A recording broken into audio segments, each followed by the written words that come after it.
Aujourd'hui, au cœur de l'Actu Clap, je suis content de recevoir une actrice qui vient de ma ville. Je sais, ma ville, c'est du talent. Voilà, qui est nommée aux révélations féminines des Césars. C'est pas rien. Ouais. Aujourd'hui, je vous demande de faire un tonnerre d'applaudissements derrière vos écrans pour la femme qu'on appelle Medina Diarra. Allez, on applaudit, on applaudit, on applaudit. Bienvenue dans l'Actu Clap, car c'est l'actu. Clap. Jingle, let's go. We make it clap. We make it clap. Comment tu vas, Medina? Bah, très bien, ça va très bien et toi? Ouais, moi, ça va. Impec, impec. Je suis très, très content de te recevoir. Depuis le temps que tu m'esquivais là pour pas faire l'interview. D'ailleurs, je sais pas pourquoi, mais aujourd'hui, tu as accepté. Je suis content d'être là avec toi. Et en plus, ce qui est impressionnant, c'est que le moment où je t'ai dit, viens, on fait l'interview, je savais pas du tout que tu étais nommé au César. Ouais. Et là, je crois, une semaine après ou 2-3 jours après, je vois que tu figures dans les noms. J'étais comme un ouf, archi content, parce que comme tu le sais, t'es stanois, je suis stanois. Tu vois, on a des Cédric Ido, Sadio Nekaté. Du coup, comme tu le sais, au cœur de l'Actu Clap, on va parler de toi, de ton parcours, justement parler de qu'est-ce qui t'a en fait donné envie de te lancer dans le cinéma. Est-ce que ça t'est tombé dessus? Est-ce que tu peux nous dire en fait comment ça a commencé le cinéma pour toi? Bah, ça a commencé, maintenant ça fait longtemps.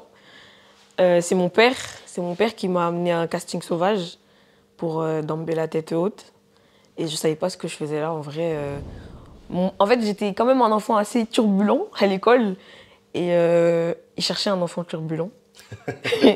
Et je crois que la turbulence, elle était bien parce qu'au final, j'ai été prise. Et après, ça a commencé comme ça. Après, j'ai eu un agent, etc.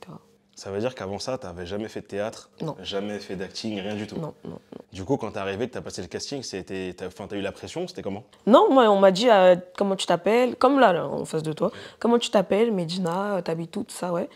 Après, ils m'ont dit, ok, est-ce que tu sais faire ça, par exemple, je sais pas, là, une galipette, mais ça avait vraiment rien à voir. Mais vraiment, moi, j'avais pas compris ce que je faisais là, et je savais pas si c'était pour un film ou quoi. Mon père, il m'a rien dit, il m'a juste dit, on va aller voir je sais plus qui, blablabla, et enfin, je sais pas comment te dire, mais c'est comme, tu sais, quand tu vas voir le médecin quand t'es petit, ça a rien d'une visite chez le médecin. Il te dit, fais comme ça avec tes bras, ok, bah, je pense que ça va, et c'était exactement ça. Et après, on a parlé un peu, elle m'a dit, et je faisais du sport, elle m'a dit, tu fais quoi comme sport? Quel jour? Enfin, je sais pas, j'avais pas l'impression de passer un casting. Et au final, en vrai, c'était un truc sérieux, très important. Et je pense que ça aussi, ça joue de venir à un casting et de pas savoir que... Pas savoir qu'il y a un enjeu, mais de se dire, c'est tranquille. Ouais, Parce qu'en qu'au fait, ça final, t'a pas mis la pression. ouais, ça m'a mis Ouais. zéro pression. Et je pense que peut-être que les parents des autres, ils leur avaient dit, c'est un truc important, il faut que tu donnes tout, etc. Et qu'au final, c'était pas naturel. Contrairement à moi, où je suis venue en mode...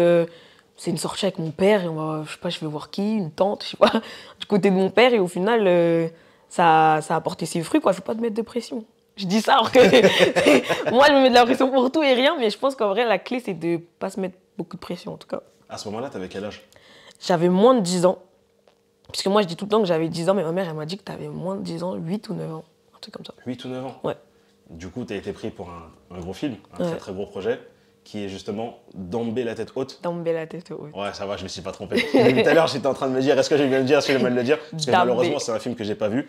Du coup, ça a été quoi ton impression quand tu t'es retrouvé justement sur un gros tournage? Parce que c'est pas rien, tu vois. En plus, sachant qu'avant ça, t'avais jamais fait d'acting, t'avais jamais tourné face à une caméra. Ça a été quoi pour toi l'expérience à ce moment-là, sachant que t'étais très jeune? Pareil, je comprenais pas trop ce qui se passait. Et en même temps, je comprenais. Je comprenais pas trop ce qui se passait dans le sens où je savais pas ça allait ou à la télé ou au cinéma. Et c'était pour Arte.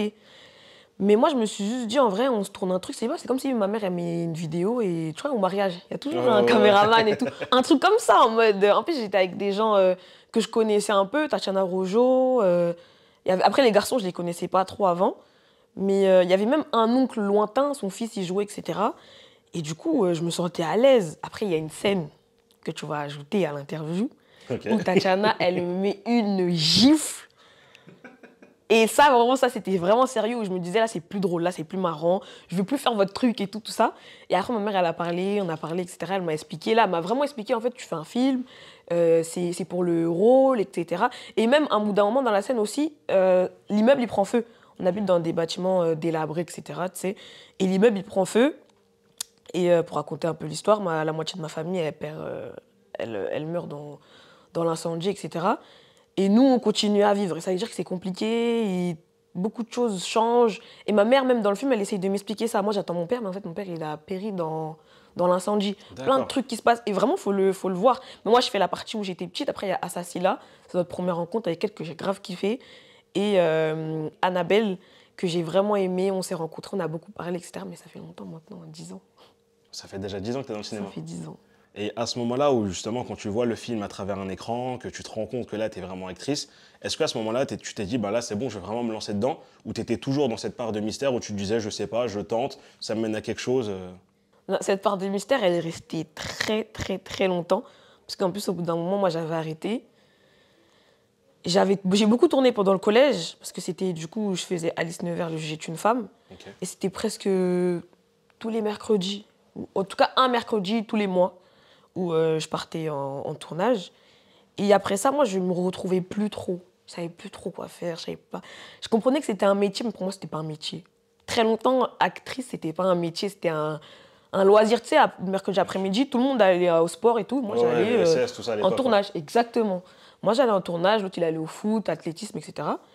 Et très longtemps, hein, j'ai compris, je me suis mis en tête que ouais, c'était un métier qu'il fallait prendre au sérieux, entre guillemets, il y a 2 ans. Ah ouais, quand même. Ouais. Et à ce moment-là, enfin, du coup, le fait que tu partais tous les mercredis, que tu avais pas mal de tournages à ce moment-là, surtout que tu avais un âge très jeune, ça t'a pas perturbé au niveau de l'école? Si. Si, après, comme je t'ai dit, depuis l'enfance, j'étais quelqu'un de perturbé à l'école. Donc, tu sais dire que le cinéma t'avait pas calmé tout de suite. Ah non, du tout. Du tout, du tout, du tout. Mais il y avait un enjeu avec l'école. Tu sais, mon principal du collège, il avait à signer la fiche de la DAS Ok. pour dire que ouais, l'enfant est apte à aller faire... En fait, c'était le travail. C'était vraiment un travail. bien Tu sais, sûr, bien l'enfant, sûr, il bien a sûr. moins de 16 ans et il travaille, quoi. Mais pour moi, c'était pas le travail. Et en fait, c'était en gros, tu fous la merde, tu vas pas. Moi, je m'en foutais, en vrai. Je fous la merde ou pas. Je travaillais pas à l'école. Enfin, j'étais pas mauvaise élève. Hein. C'était vraiment, moi, la classe, c'était le show. Dès que j'arrive en classe, le but, moi, je suis là. En fait, le ton prof, cinéma, c'était là. C'était à là. ce moment-là que tu faisais ton C'était acting. le spectacle. Moi, je venais en cours pour faire le spectacle. Et il y a des profs qui disaient, bon, ma belle, laisse-moi faire mon cours. Et vas-y, t'es drôle, hein, mais laisse-moi faire mon cours. Et d'autres qui disaient, toi, tu commences à m'énerver, tu sors.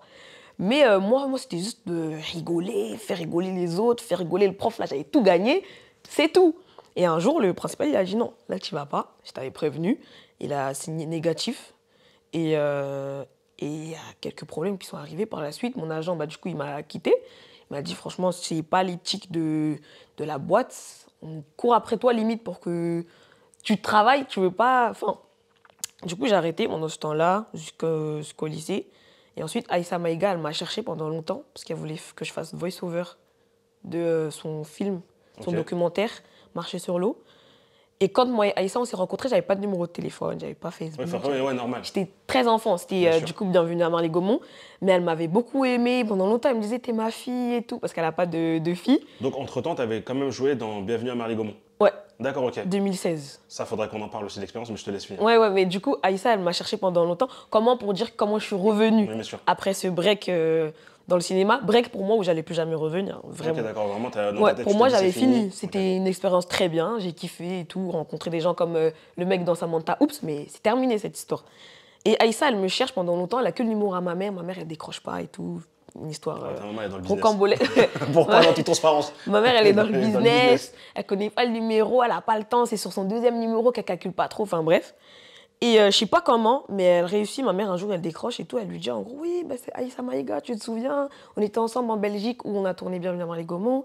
Je cherchais Medina pendant longtemps. J'ai fait un documentaire. J'aimerais bien qu'elle fasse la voix du documentaire de l'actrice principale en français et tout et tout.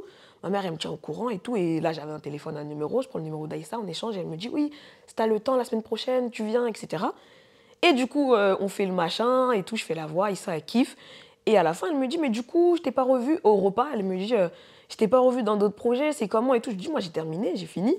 Mais vraiment comme quelque chose que j'ai fait pendant un laps de temps et j'ai fini, quoi.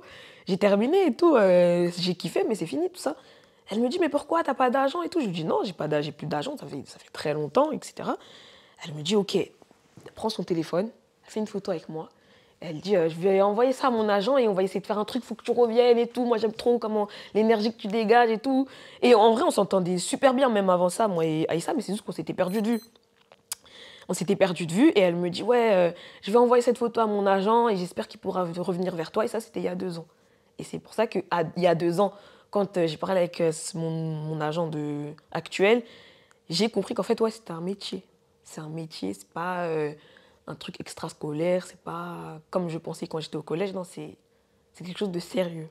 Bah, de toute façon, j'ai vu que quand tu as pris toutes ces choses au sérieux, il y a eu des vrais projets qui sont arrivés derrière. Mais je sais qu'avant, tu as joué dans Alice. Never. Alice Nevers, le juge. Ouais, parce que tu vois, j'allais dire Alice Nevers. Alice Nevers, ouais. Alice Nevers, tu vois, tu as joué aussi dans la série Sam, si je me trompe pas. Ça veut dire que vraiment, dans ta tête, à ce moment-là, l'acting, tu le faisais pour le faire. Et c'était... Parce que ça, tout ça, ça s'est passé dans la période où tu n'étais même pas dans ta tête actrice, tu vois. Non. Mais jusqu'aujourd'hui, je suis actrice, je le sais, mais c'est difficile. C'est un statut quand Je comprends totalement. C'est difficile. Mais à ce moment-là, et puis j'étais jeune en vrai, j'étais jeune dans ma tête, je me disais pas. Je réfléchissais pas à tout ça. Et d'un côté, je te promets que c'est nécessaire. Bien sûr. Parce que tu arrives à prendre un certain recul, ou pas de prendre les choses à la légère, mais de pas te mettre cette pression-là. Des fois, c'est une mauvaise pression de te dire il faut que je fasse bien, il faut que je sois la meilleure, faut que. Moi, j'étais pas dans ça. J'étais dans ok, je tourne avec elle, je la connais un peu, elle, je l'aime bien ou quoi. Et je donnais le maximum de moi-même. Et dès que c'était coupé, c'est coupé. Dès que le réalisateur il dit coupé, c'est coupé. Ça veut dire que toi, tu avais vraiment, en fait, tu étais vraiment dans la réalité, de la vraie vie de tous les jours. Parce que je sais que des fois, il y a pas mal de personnes dans le domaine du cinéma qui mangent cinéma, ils bouffent cinéma. Et c'est vrai que ce que tu dis, avec, de toute façon, moi, les personnes que j'ai dans mon entourage dans le cinéma, ils sont un peu comme moi, on a tendance à être dans la réalité. C'est-à-dire qu'on sait qu'on est dans nos trucs pro, quand on tourne, etc. Mais c'est vrai que d'avoir ce recul, et ça te permet en fait, de mieux avancer, tu vois. Ouais. Et je sais que, tu vois, là, tu m'as dit qu'il y a 2 ans, ça fait que 2 ans maintenant que tu t'es dit, OK, maintenant c'est bon, je comprends que je suis actrice, j'ai le statut d'actrice. Et ce qui est impressionnant, c'est que dans ces 2 années-là, tu fais La Gravité, dans lequel je t'ai vu apparaître. Parce que moi, je ne m'attendais pas à te voir, je te dis la vérité. Et tu fais aussi HLM Poussy. Exact.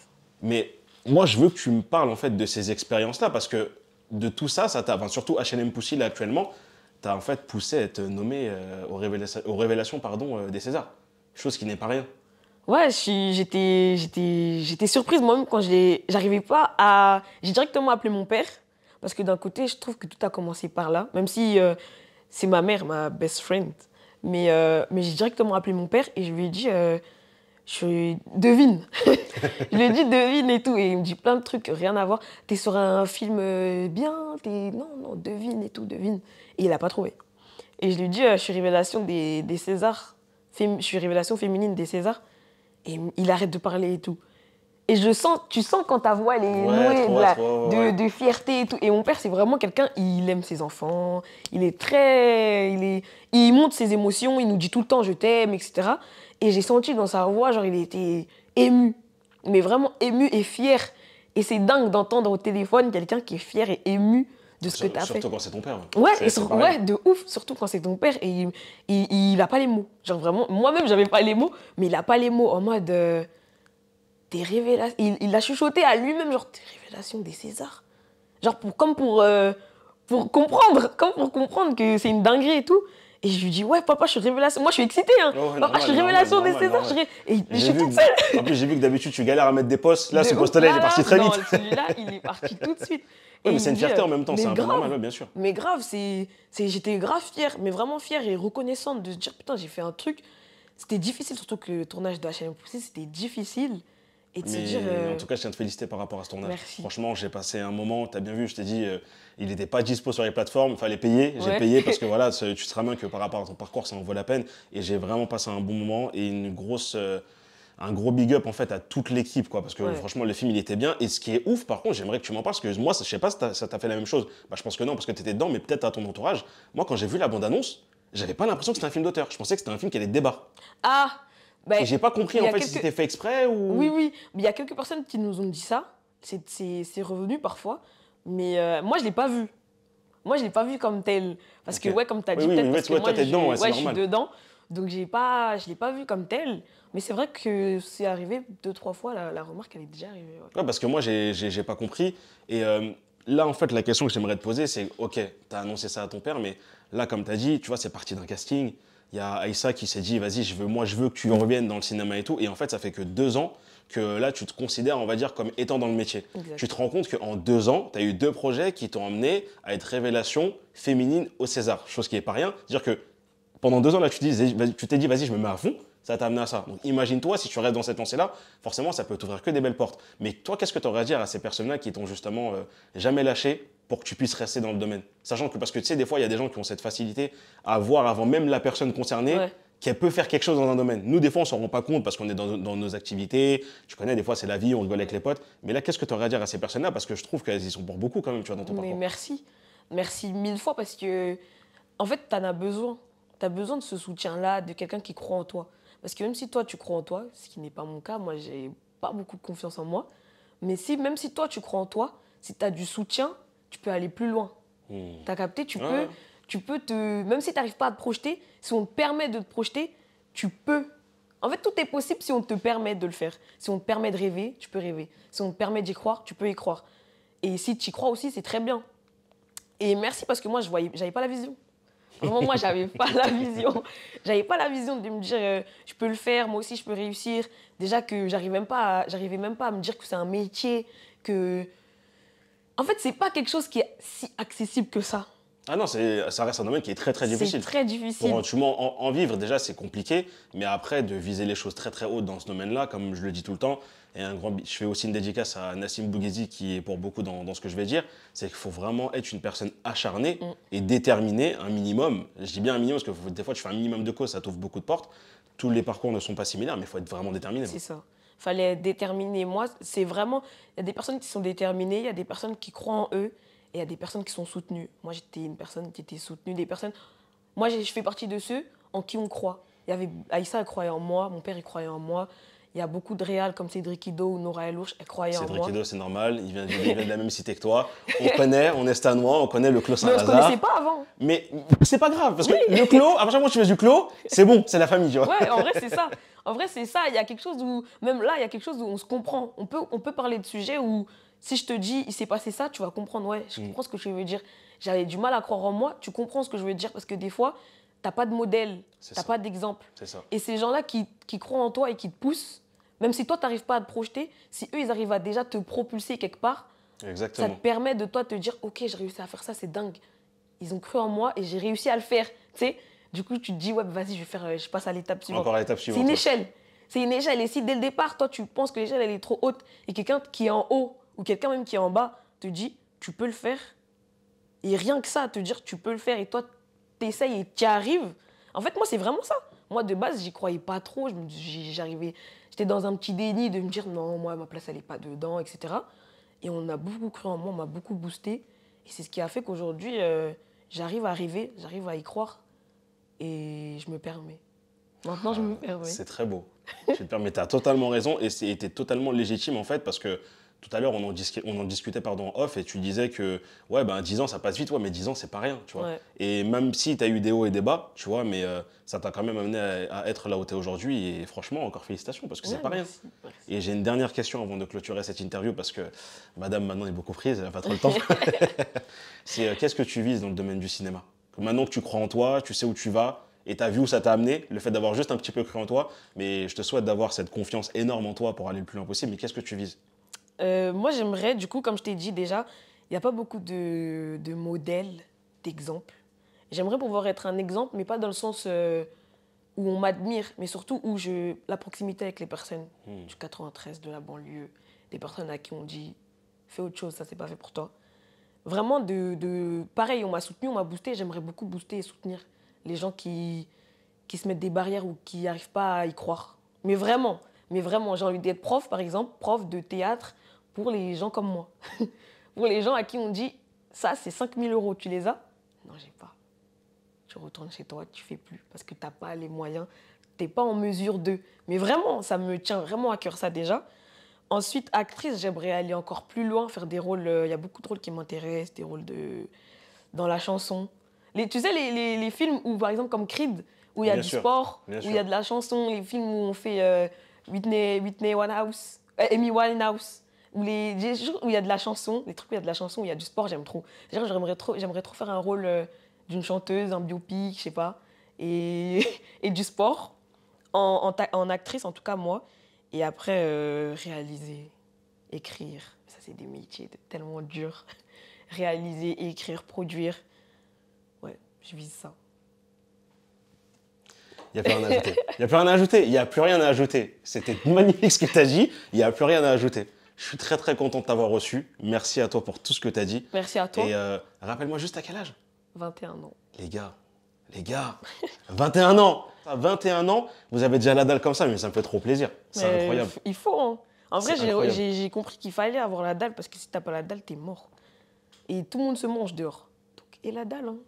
Tout le monde a faim dehors. Si t'as pas la dalle, reste à la maison. Mais c'est vrai en plus. Donc, c'est plus dur c'est plus facile à dire qu'à faire. C'est Bien sûr. vraiment plus facile à dire qu'à faire, mais t'es obligé d'avoir faim. Surtout d'où tu viens, ce que t'es, une femme noire, musulmane. Et la dalle, sinon reste chez toi. Merci pour tes mots. J'ai passé tu vois, d'habitude, je le dis même pas, mais là, j'ai passé un moment incroyable. J'ai kiffé ce que tu as dit. Et Festin. Ouais, c'est pour ça aussi, ça. ça doit être ça, ça doit être ça. Ça doit être ça, ça. parce qu'on est entre Stanois. Et merci à toi, en tout cas. On te souhaite énormément de courage, toute l'équipe de l'Actu Clap pour les Césars. Merci On va à suivre vous. ça de très près. Je sais que là, tu dois partir justement pour ça, donc Ouais. on va pas trop te retenir. N'hésitez pas à vous abonner à sa page, à suivre son actualité. Comme je vous ai dit, elle a vocation à faire de très grandes choses. Et honnêtement, suivez-la. Parce que c'est une personne qui a la dalle et avec l'entourage qu'elle a, parce que je connais un peu son entourage, je sais de quel quartier elle vient, je sais d'où elle vient. Le Clos Saint-Lazare, on fait une petite dédicace. Mais voilà, je sais qu'elle va faire des grandes choses, donc abonnez-vous, restez connectés. On se dit à très vite et n'oubliez pas, bien sûr, de partager. Merci à vous. À très vite, la famille. Ciao, ciao. Ciao, merci là que tu clapes.